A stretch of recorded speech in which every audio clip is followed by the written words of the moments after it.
Hey everybody, ECW1 here, and my friend Robert. How you doing, man? Good man, great to be here. And we just finished watching Summerslam 2011. What do you think of this pay-per-view, Rob? Brilliant, much better than the other years. Some very good matches and some very good spots. The best one we've seen since 2008.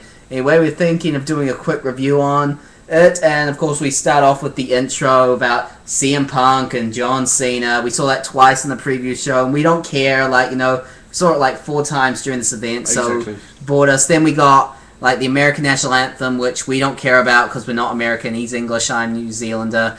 And but they had a decent guitar player doing it. Yeah, they had the lead guitarist from Tool playing the American National Anthem, which was brilliant. I did fairly enjoy that.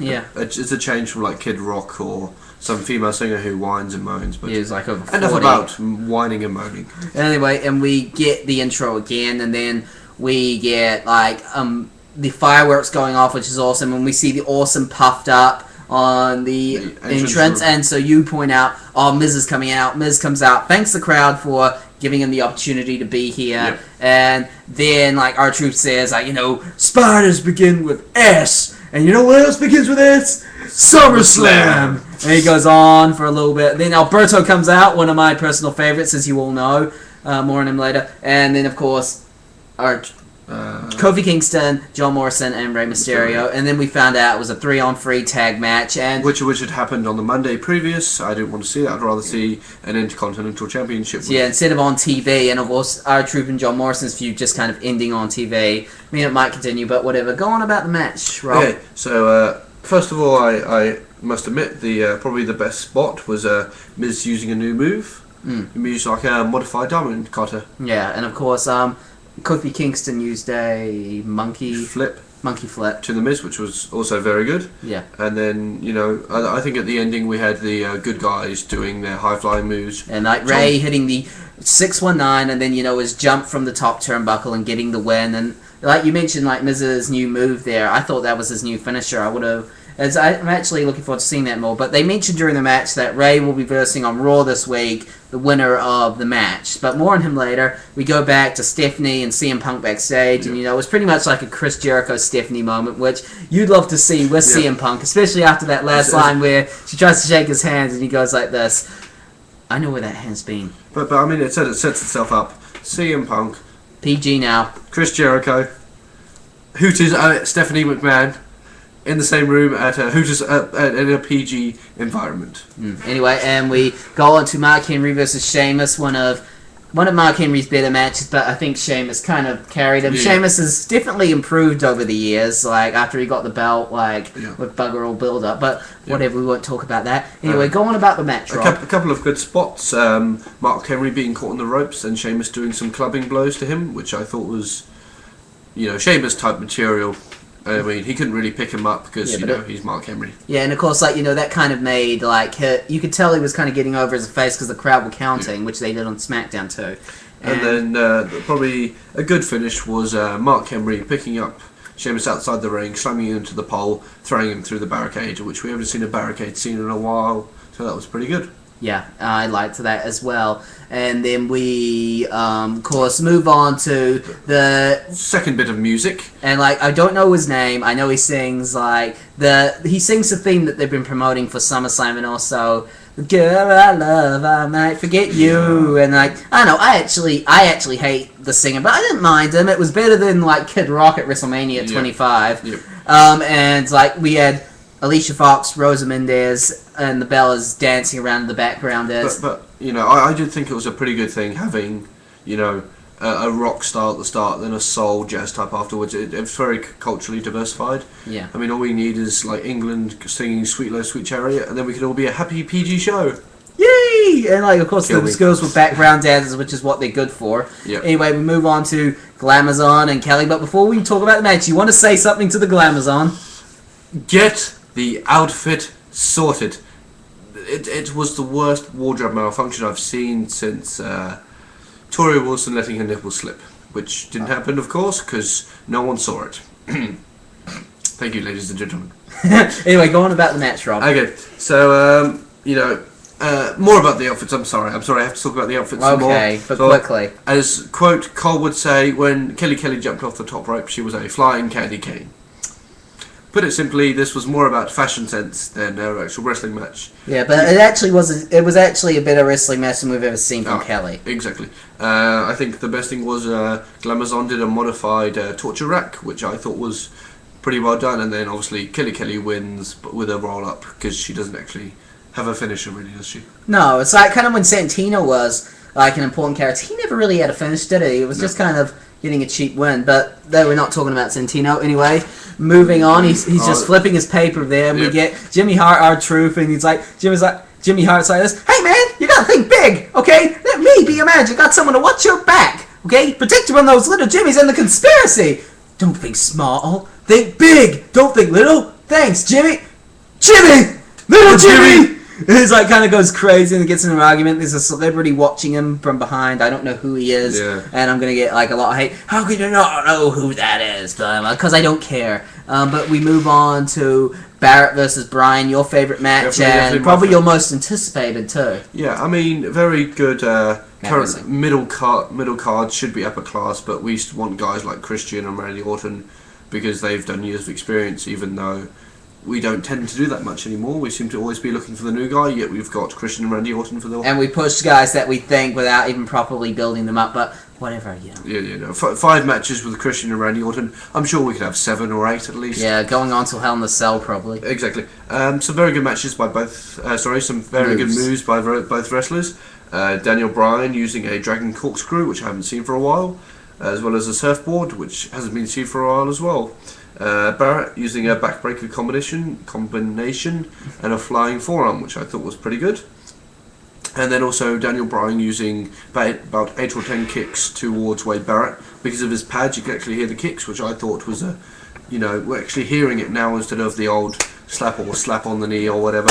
But it actually worked pretty well. The one thing I didn't like is when Wade Barrett got kicked about 8 or 10 times, it was only down to the count of 2. It wasn't like 2.5, 2 3/4, it was only 2. It was kind of annoying. But the finisher was good. Daniel Bryan got caught between his legs between the ropes. And then Wade Barrett clotheslined and finished off with Wasteland. Yeah, and I thought this was a great match. I was happy to see Wade win because if Bryan won, the feud would kind of stop. There'd be nothing to go on from there. And anyway, we move on to probably my favorite match of the night, Christian versus Randy Orton. I said it right. And then, because you see, we tried doing this earlier and I screwed up. Carry on. But anyway, and then Christian goes on about that secret weapon he was talking about. Which we all know. Drumroll, please.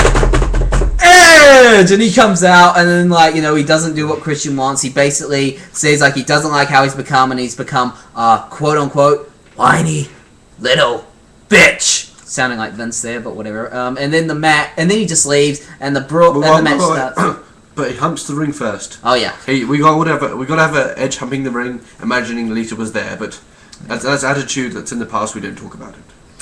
Okay, so first good thing was Christian, as always, tries to run away with the World Heavyweight Championship belt. Orton follows him, throws him back, tries to grab him back, throws him back into the ring. Neither him nor Christian or the referee has the World Heavyweight Championship belt, so someone's probably taking it home with them. Yeah, because when they fall in the crowd and they leave it, the ref doesn't even bring it back. And the winner has the belt at the end. Yeah. I'll spoil it there.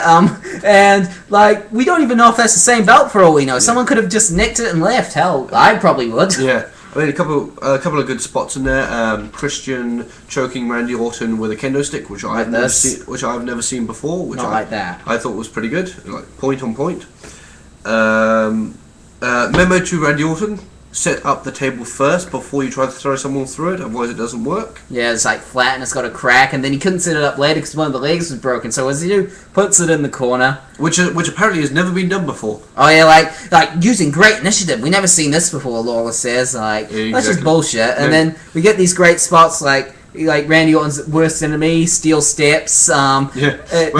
I must say this. Randy Orton cannot defeat steel steps. I think it was Hell in a Cell, was it? Against... Yeah, he tried throwing it at the ring and it comes down. He pushes it over and then because the crowd were making fun of him. Or him tripping over the steel steps. I think it was about May 2009 last year, and he tries, one of the entrances, he slips up on the steps. Oh yeah, that's right. Yeah. And then, good finishing for Randy Orton. A couple of good spots to the build-up. Randy Orton's quick kind of scoop slam Sideways scoop slam, puts Christian through the table, grabs Christian, gets a trash can, dents it.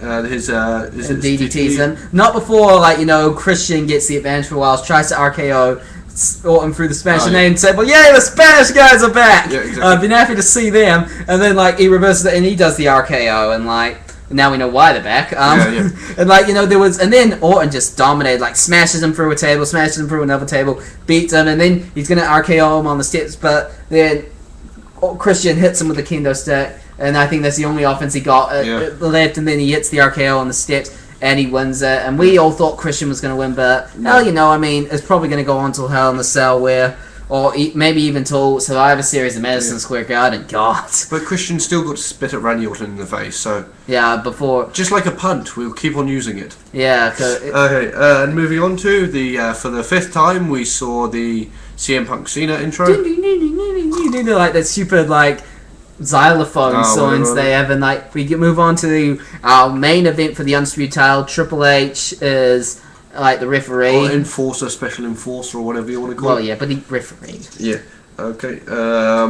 Just them slow.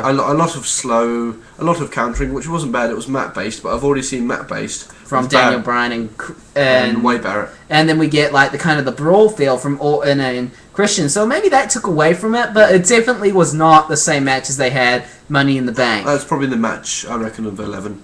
Yeah, I don't think we'll get a better match than the match they had at Money in the Bank, which is why I'm probably going to buy that DVD. Okay, first spot that changed it. CM Punk throws John Cena out the ring, dives at him. Triple H counts to 9, doesn't count to 10, picks them up and throws them both back in the ring. We've got to have a decisive finish.